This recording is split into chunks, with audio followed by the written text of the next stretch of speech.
जवनिया के बुते ना सके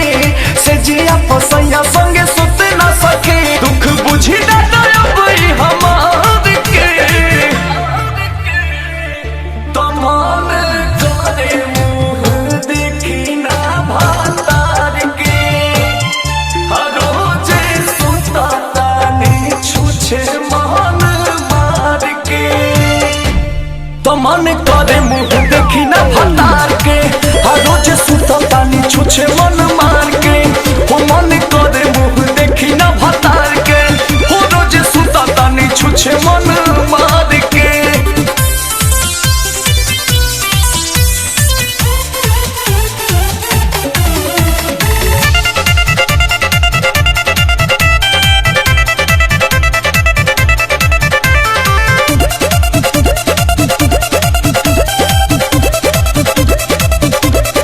भरे न मनता धनी बलम के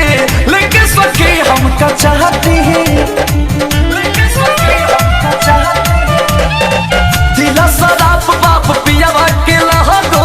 होखे जवानी होकर माटी धोई दे दरो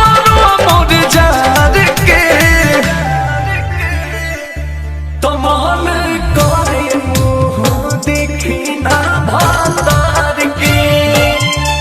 रोजे सुता तानी छुछे मान मार के तमन करे मुँह देखी ना भातार के रोजे सुता तानी छुछे मन मार के हो मन करे मुँह देखी ना भातार के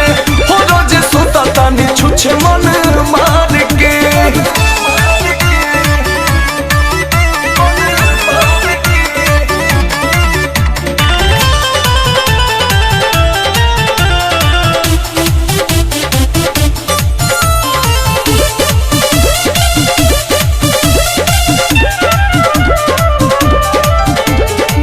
जगला भर में ना देही में साते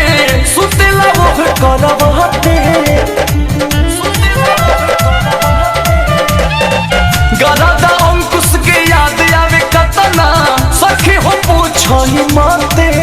जब याद आवे नैहर वाला प्यार के तमान करे मुँह देखी ना भातार के रोजे सोता तानी छुछे मान मार के तमन करे मुँह देखी ना भातार के हो रोजे सोता तानी छुछे मन मार के